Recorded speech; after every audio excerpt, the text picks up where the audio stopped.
बच्चों, साहित्य अध्ययन केंद्र में आपका स्वागत है। आज मैं कक्षा 12वीं के काव्य खंड के दूसरे चैप्टर का पतंग के शेष अंश से मैं आपको अवगत कराने वाला हूँ। इसके पहले हम लोग पतंग के कुछ अंश को पढ़ चुके हैं, लेकिन आज की इस वीडियो में पतंग का शेष अंश और साथ ही साथ उसके प्रश्नोत्तर, उस पर आधारित जो सीबीएसई बोर्ड में प्रश्न पूछे जाते हैं उससे हम अवगत होंगे कि प्रश्न कैसे पूछे जाते हैं, उन प्रश्नों का क्या महत्व होता है। तो आइए हम शेष अंश से अवगत हों। शेष अंश है, पतंगों के साथ वे भी उड़ रहे हैं। पतंगों के साथ वे भी उड़ रहे हैं अपने रंध्रों के सहारे। पतंगों के साथ वे भी उड़ रहे हैं। वे का मतलब कौन उड़ रहे हैं, किसके साथ उड़ रहे हैं? पतंगों के साथ में पतंग उड़ाने वाले बच्चे भी उड़ते हुए प्रतीत हो रहे हैं। उड़ने का यह मतलब क्या है? उड़ते हुए प्रतीत हो रहे हैं। पतंगों के साथ वे भी उड़ते हुए प्रतीत हो रहे हैं। पतंग उड़ाने वाले जो बच्चे हैं वह भी ऐसा लगता है कि केवल पतंग ही नहीं उड़ रही है, पतंग के साथ में वे बच्चे भी उड़ रहे हैं। उड़ना यहाँ पर क्या है? अत्यधिक आनंद से ओतप्रोत होना। प्रसन्नता के कारण बच्चे उड़ते हुए प्रतीत हो रहे हैं। पतंगों के साथ वे भी उड़ रहे हैं अपने रंध्रों के सहारे। रंध्र का शाब्दिक अर्थ होता है क्या जी? रंध्र का मतलब छिद्र, रोएं। आप जानते हैं शरीर पर असंख्य छिद्र हैं, असंख्य रोएं हैं, और उन रोओं के स्पंदित होने से एक संगीत निकलती है और उस संगीत के सहारे बच्चे रोमांचित हैं। इसलिए इन्होंने कहा कि पतंगों के साथ वे भी उड़ रहे हैं अपने रंध्रों के सहारे। ऐसा देखने से लगता है कि ये बच्चे भी अपने उन रोओं के माध्यम से, उन छिद्रों के माध्यम से बच्चे क्या हो रहे हैं? अत्यंत प्रसन्नचित हैं, खुश हैं। अगर वे कभी गिरते हैं, अगर वे कभी गिरते हैं छतों के खतरनाक किनारों से। बच्चे पतंगबाजी करते समय इतनी निर्भर, इतने निश्चिंत होते हैं, ये वे कहीं गिरते नहीं हैं। जहां कहीं बच्चे चले जाते हैं वहां हम और आप नहीं जा पाएंगे। कभी ने कहा कि अगर वे कभी गिरते हैं छतों के खतरनाक किनारों से, आशा क्या कि यदि पतंगबाजी करते हुए वे छतों के किनारे तक जाते हैं और किनारे तक जाने के बाद में यदि गिर जाती हैं तो गिरने के बाद में और भी वह निश्चिंत हो जाते हैं कि इससे अधिक क्या होने वाला है, इससे अधिक तो कुछ होने ही वाला नहीं है, अब मुझे भयभीत होने की कोई आवश्यकता नहीं है।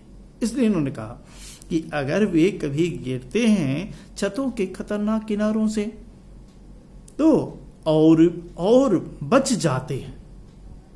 यदि गिरने के बाद में बचने का मतलब क्या हुआ? चोट खरोच नहीं आई, बिल्कुल वह बच जाते हैं। तो क्या होता है?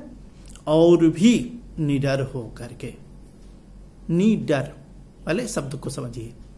नी उपसर्ग है, मूल शब्द क्या है? डर है। निडर हो जाते हैं मतलब क्या?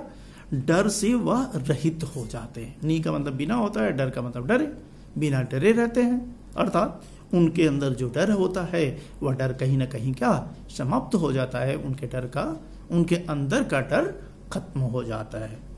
और भी निडर होकर सुनहले सूरज, सुनहले सूरज के सामने आते हैं। सुनहले सूरज का मतलब क्या हुआ? जैसे सूर्य चमकता रहता है, चमकते हुए सूर्य की भांति क्या जी, वह प्रसन्नचित होकर के अपने कार्य को करने के प्रति जागरूक हो जाते हैं। कौन जागरूक हो जाते हैं? ये बच्चे हो जाते हैं। तो इन्होंने कहा कि और भी निडर होकर सुनहले सूरज के सामने आते हैं। बच्चे चमकते हुए सूर्य की भांति प्रसन्नचित होकर के अपने कार्य को करने के प्रति जागरूक हो जाते हैं। क्या, कैसे? जब वह पतंगबाजी करते हुए छतों के किनारे तक जाते हैं। किनारे तक जाने के बाद में यदि वह गिरने से बच जाते हैं, गिरते नहीं हैं, तो वे बच्चे क्या होते हैं, बिल्कुल निश्चिंत हो जाते हैं। उनके अंदर का जो डर होता है वह डर हमेशा हमेशा के लिए समाप्त हो जाता है। इन्होंने कहा कि और पृथ्वी और भी तेज घूमती हुई, पहले भी इन्होंने कहा कि पृथ्वी घूमती आती है उनके पैरों के पास, इसमें इन्होंने कहा कि और पृथ्वी और भी तेज घूमती हुई। ऐसा देखने से प्रतीत होता है कि ये पृथ्वी और भी तीव्र गति से घूमती हुई उनके पैरों के पास आती हुई प्रतीत होती है। कभी भी ऐसा नहीं आप कहेंगे कि वह पृथ्वी घूमती हुई प्रतीत होती है, ऐसा परिलक्षित होता है, ऐसा दिखाई देता है, ऐसा अनुमान होता है। और पृथ्वी और भी तेज घूमती हुई आती है उनके बेचैन पैरों के पास। ऐसा प्रतीत होता है कि ये पृथ्वी और भी तीव्र गति से दौड़ती हुई उन बच्चों के पैरों के पास आती है। यही है इनका पतंग नामक कविता। अब कुछ पुनरावृत्ति के प्रश्न, अर्थ ग्रहण संबंधी प्रश्नोत्तर, जिसके ये प्रश्न ऐसे लाजवाब प्रश्न हैं जिनके माध्यम से आप इस संपूर्ण चैप्टर को बहुत आसानी के तरीके से याद कर सकते हैं पुनरावृत्ति के रूप में। कुछ चुनिंदे प्रश्न जिनके उत्तर के माध्यम से आप इस चैप्टर के हर एक अंश से अवगत हो जाएंगे। जैसे सबसे पहला इस पर प्रश्न बनता है कि जन्म से अपने साथ कौन कपास लाता है। संपूर्ण चैप्टर पर आधारित प्रश्नोत्तर। क्या कहा इन्होंने कि जन्म से ही वे अपने साथ लाते हैं कपास। प्रश्न यह बनता है कि जन्म से अपने साथ कौन कपास लाता है। आपका उत्तर होगा कि जन्म से अपने साथ कपास पतंगबाजी करने वाले बच्चे लाते हैं। क्लियर हो गया। जन्म से वे अपने साथ लाते हैं कपास, पृथ्वी दौड़ती हुई आती उनके बेचैन पैरों के पास। विशेष पर आधारित ये प्रश्न है। जन्म से अपने साथ कौन कपास लाता है। आपका उत्तर होगा सीधे एक शब्द में कहें तो बच्चे। कौन बच्चे? पतंगबाजी करने वाले बच्चे। जन्म से अपने साथ कपास पतंगबाजी करने वाले बच्चे लेकर के आते हैं, ऐसा देखने से प्रतीत होता है। आपका 2 नंबर क्लियर। क्या अगला प्रश्न बनेगा इस पर, बेशुद्ध का आशय क्या है। बेशुद्ध शब्द से जब तक आप अवगत नहीं होंगे तब तक अर्थग्रहण संबंधी प्रश्नों का उत्तर आप हरगिज नहीं दे पाओगे। तो इन्होंने कहा कि बेशुद्ध, बे उर्दू उपसर्ग है। आपको पता होना चाहिए बे क्या है, उर्दू का उपसर्ग है। शुद्ध शब्द क्या है, शुद्ध है। शुद्ध बुद्ध खोना अर्थात आपा खो देना। बेशुद्ध बिना शुद्ध का, बिना शुद्ध का, बेशुद्ध का निश्चिंत हो करके, भय रहित हो करके। तो बेशुद्ध का आशय क्या हुआ, बेशुद्ध का आशय यह है भय रहित होना, शुद्ध बुद्ध खोना। सीधे आप केवल इतना कहो कि बेशुद्ध का शाब्दिक अर्थ है, बेशुद्ध का आशय है क्या, शुद्ध बुद्ध खो देना, बिल्कुल निश्चिंत हो जाना, निर्भर हो जाना। बच्चे छतों को मुलायम कैसे बनाते हैं, बहुत इंपॉर्टेंट प्रश्न है। इस पाठ्य पुस्तक के महत्वपूर्ण प्रश्नों में से एक प्रश्न है क्या, कि बच्चे छतों को मुलायम कैसे बनाते हैं। पढ़ाते वक्त मैंने बताया था, जब इसकी व्याख्या किया था, याद कीजिए क्या बताया था। बच्चे छतों को मुलायम कैसे बनाते हैं। बच्चे पतंगबाजी करते समय छतों पर शुद्ध बुद्ध खो करके दौड़ते हैं, और जब दौड़ते हैं तो आप जानते हैं कि बच्चों के जो पैर होते हैं वह अत्यंत मुलायम होते हैं, अत्यंत कोमल होते हैं, और वह जब अपने कोमल पैरों से उन छतों के ऊपर दौड़ते हैं, कूदते हैं, तो ऐसा प्रतीत होता है कि ये अपने कोमल पैरों से उन छतों को क्या कर दे रहे हैं, अत्यंत मुलायम बना दे रहे हैं। अर्थात उनके कोमल पैरों के स्पर्श से कठोर छत भी क्या होती है, अत्यंत कोमल बन जाती है। अपने कोमल पैरों से कठोर छतों को भी ये बच्चे मुलायम बना देते हैं। सिर्फ इतना ही आपका उत्तर पर्याप्त है आपके सीबीएसई में अंक अर्जित करने के लिए। अगला प्रश्न होगा कि दिशाओं का मृदंग की तरह बजने का आशय क्या है। कैसे हम जानेंगे, कैसे हम ये देखेंगे कि दिशाएं मृदंग की तरह से बजती हैं। क्या दिशाओं को मृदंग की तरह बजाया जा सकता है? कवि ने कहा कि हां, दिशाओं को भी मृदंग की तरह बच्चे बजा रहे हैं। मृदंग क्या होता है? मैंने बताया था, एक वाद्य यंत्र होता है जिससे दम दम की आवाज निकलती है। और पढ़ाते समय मैंने बताया था क्या चीज, कि अपने अपने छतों पर हर एक तरफ बच्चे क्या कर रहे हैं, पतंगबाजी कर रहे हैं। और पतंगबाजी कर रहे हैं तो हर एक दिशाओं में बच्चे पतंगबाजी कर रहे हैं। अपनी अपनी छतों पर बच्चे क्या कर रहे हैं, कूद रहे हैं।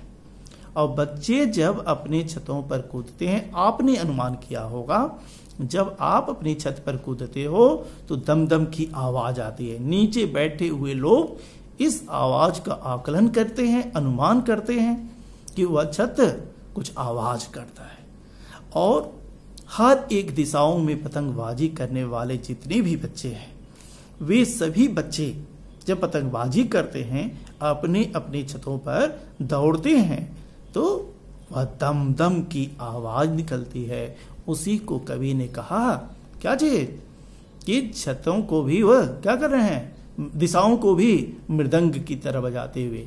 ऐसा लगता है कि ये समस्त दिशाएं मृदंग हैं और मृदंग की भांति दम दम की क्या हो रही है, आवाज निकल रही है। तो दिशाओं को मृदंग की तरह बजाने का आशय यह है कि सभी दिशाओं में बच्चे अपने छतों पर पतंगबाजी कर रहे हैं। समस्त दिशाओं से दमदम की आवाज आ रही है, जिसको कवि ने कल्पना किया है कि क्या, दिशाओं को मृदंग की तरह बच्चों के द्वारा बजाया जा रहा है। इसमें पूछा जाए कि अलंकार कौन सा है, मानवीकरण। दिशाओं को क्या मानवीकरण कर दिया गया है, तो इसलिए यहां पर मानवीकरण अलंकार का यह जीता जागता उदाहरण है। प्रीत भी दौड़ती हुई आती है बेचैन पैरों के पास, जीता जागता उदाहरण है किसका, मानवीकरण अलंकार का। आगे प्रश्न है, पतंगों की धड़कती ऊंचाइयां उन्हें थाम लेती हैं।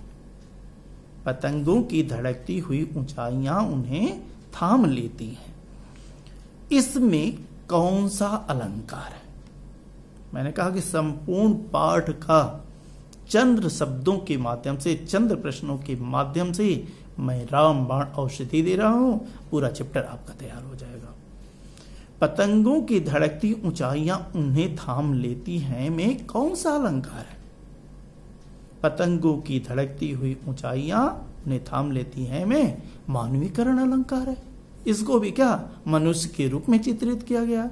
और आप जानते हैं कि जहां प्रकृति प्रदत्त वस्तु को मनुष्य के रूप में चित्रित किया जाता है, वहां पर मानवीकरण अलंकार होता है। रंध्र का आशय क्या है? अगला प्रश्न बनेगा कि रंध्र का आशय क्या है, रंध्र किसको कहते हैं? अभी मैंने बताया कविता के मूल अंश को पढ़ाते वक्त कि रंध्र का मतलब होता है छिद्र। और यहां पर रंध्र क्या है?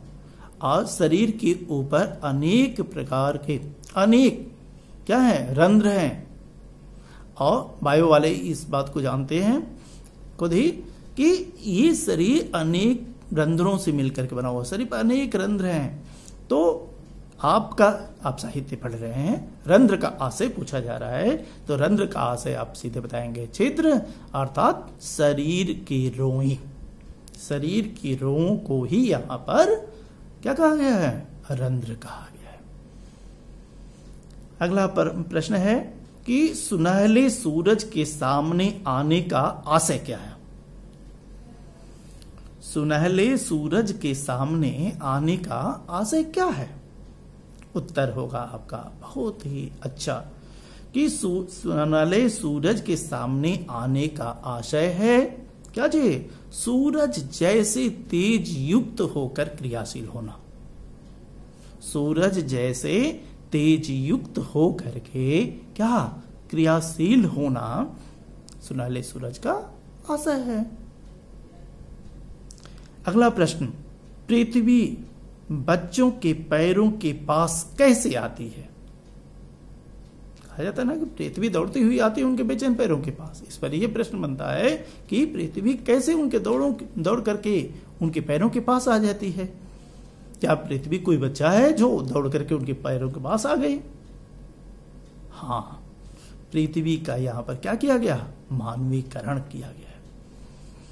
मैंने पढ़ाते वक्त बताया था कि जब हम कभी यात्रा करते हैं तो हम लोग अनुमान किए होंगे, हम क्या, हमारी बस ट्रेन आगे बढ़ती रहती है, लेकिन देखने से ऐसा प्रतीत होता है कि किनारे पर खड़ी बिल्डिंग हमारे पीछे भाग रही है, तीव्र गति से भाग रही है, पेड़ पौधे भाग रहे हैं। वैसे ही दौड़ रहे हैं कौन? बच्चे दौड़ रहे हैं, लेकिन देखने से ऐसा अनुमान होता है कि बच्चे नहीं दौड़ रहे हैं, बल्कि यह पृथ्वी दौड़ती हुई उनके पैरों के पास क्या हो रही है? आ रही है। तो यह है इस पर अर्थ ग्रहण से संबंधित प्रश्नोत्तर बेटा। अब इसके पाठ्य पुस्तक के प्रश्नोत्तर से भी हम अवगत हो लें। सबसे पहला प्रश्न आपके पाठ्य पुस्तक में दिया गया होगा। आप अपनी पाठ्य पुस्तक खोलेंगे, उसमें देखेंगे लिखा हुआ है कि सबसे तेज बौछारें गई, भादो गया कि बाद में प्रकृति में जो परिवर्तन कवि ने दिखाया है उसका वर्णन अपने शब्दों में कीजिए। क्या क्या दिखाया उन्होंने? उन्होंने कहा कि भादो की अंधेरी रात समाप्त हो गई है, उसके जगह पर क्या लाल भूरे रंग का शरद ऋतु का प्रातः काल हो गया है, सवेरा हो गया है, चारों तरफ वातावरण साफ स्वच्छ हो गया है। और क्या हो गया है? चारों तरफ धूप खिली हुई है, उज्जवल चमक चारों तरफ बिखर गई है, हवाओं में एक मनोरम महक फैल गई है, आर्द्रता चारों तरफ हो गई है। मैंने बताया था कि शरद ऋतु में आर्द्रता अधिक होती है।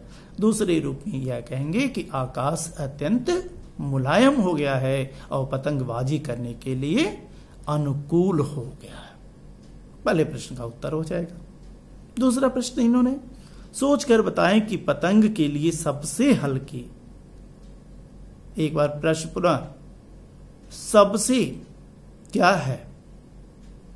संज्ञा सर्वनाम क्रिया विशेषण प्रविशेषण में से क्या है? मैंने बताया था कि प्रविशेषण, जब विशेषण की विशेषता को बताते हैं तो उसको हम कहते हैं प्रविशेषण। तो यह प्रविशेषण शब्द है। तो इन्होंने कहा कि सोचकर बताएं कि पतंग के लिए सबसे हल्की, रंगीन, सबसे पतला कागज, सबसे पतली कमानी जैसे विशेषणों का प्रयोग क्यों किया गया है? क्यों? उसकी विशेषता को इंगित करने के लिए कि हमारी जो पतंग होती है वह सबसे पतले कागज, सबसे पतले कमानी, क्या इन वह और रंगीन चीज होती है, और हमारी पतंग सबसे हल्की होती है। इस विशेषता को इंगित करने के लिए ही इन्होंने इन विशेषणों और प्रविशेषणों का क्या किया है? प्रयोग किया है। अगला प्रश्न इस पर बनता है, बहुत इंपॉर्टेंट प्रश्न, कि बिंब स्पष्ट करें। हर बार यूनिट टेस्ट से लेकर के आपके फाइनल परीक्षा में पूछा जाता है कि बिंब स्पष्ट करें। क्या है? सबसे तेज बौछारें गई, भादो गया, सवेरा हुआ। तेज बौछारें क्या है? तेज बौछारें दृश्य दिखाई देती हैं, और जो दिखाई देती हैं उनके लिए यदि बिंब पूछा जाए तो आपका उत्तर होता है कि दृश्य गतिशील बिंब है। दूसरा, सवेरा हुआ, ये भी क्या दृश्य है लेकिन स्थिर बिंब है। आप क्या कहेंगे? दृश्य बिंब भी कहते हैं, फुल मार्क मिलते हैं। अगला, खरगोश की आंखों जैसा लाल सवेरा, ये भी दृश्य बिंब है आपका। पुलों को पार करते हुए, दृश्य और गतिशील, क्योंकि पुलों को पार किया जा रहा है, गति का इसमें अवबोध हो रहा है। और गति के अवबोध होने के कारण आप क्या कहोगे कि दृश्य गतिशील बिंब है। इसमें अपनी नई चमकीली साइकिल तेज चलाते हुए, यह भी दृश्य गतिशील बिंब है। घंटी बजाते हुए जोर जोर से, घंटी की आवाज को हम सुन सकते हैं, और जहां हम आवाज को सुनते हैं उसको श्रव्य बिंब कहते हैं। इसमें श्रव्य बिंब है। चमकीले इशारों से बुलाते हुए, दृश्य बिंब है। आकाश को इतना मुलायम बनाते हुए, मुलायम कैसे हुआ आकाश? स्पर्श करने से। तो स्पर्श करने के कारण इसमें क्या हो जाएगा? स्पर्श बिंब हो जाएगा। पतंग ऊपर उठ सके, पतंग का ऊपर उठना दृश्य बिंब है। इसमें बहुत ही इंपॉर्टेंट आज का यह वीडियो है इस पूरे चैप्टर को समझने के लिए। जन्म से वे अपने साथ लाते हैं कपास। कपास के बारे में सोचें कि कपास से बच्चों का क्या संबंध है, क्योंकि बच्चों के तलवे गद्दीदार होते हैं, जिसके लिए कवि ने कहा कि ऐसा देखने से प्रतीत होता है कि बच्चे जन्म से ही अपने साथ उस कपास को लेकर पैदा होते हैं, अर्थात उनके तलवे चोट खरोच सहने के लिए क्या होता है? उपयुक्त होता है। उस पर चोट खरोच का कोई असर नहीं होता है। आराम से वो कहीं से भी कहीं कूद जाते हैं। और एक 40, 50, 60 वर्ष के बच्चे को, व्यक्ति को कह दीजिए कूटने पर शायद उसके पैरों में मोच आ जाए। अगला प्रश्न, पतंगों के साथ वे भी उड़ रहे हैं, बच्चों का उड़ान से क्या संबंध है? यहां उड़ान से बेटा संबंध सिर्फ प्रसन्नता से है। बच्चे पतंगबाजी करते समय पतंगबाजी करने के लिए इतने प्रसन्नचित्त होते हैं कि मालूम होता है कि वे बच्चे भी क्या कर रहे हैं? उड़ रहे हैं। नहीं, जो अत्यधिक प्रसन्न होते हैं, लोग दूसरे रूपों में विशेषण के रूप में कहते हो कि बड़े उड़ रहे हो। तो यहाँ पर पतंगबाजी करने वाले बच्चे अत्यधिक उत्साहित हैं, और उनके उत्साह के कारण ही यहाँ पर उड़ना शब्द का प्रयोग किया गया है। अगला, निम्नलिखित पंक्तियों को पढ़ करके प्रश्नों का उत्तर दीजिए। छतों को भी नरम बनाते हुए, दिशाओं को मृदंग की तरह बजाते हुए। इस पर समय व्यर्थ करने की कोई जरूरत नहीं, अभी मैंने बताया। समस्त दिशाओं से मृदंग की आवाज आने के कारण यहाँ पर मृदंग शब्द का प्रयोग किया गया है। ठीक है।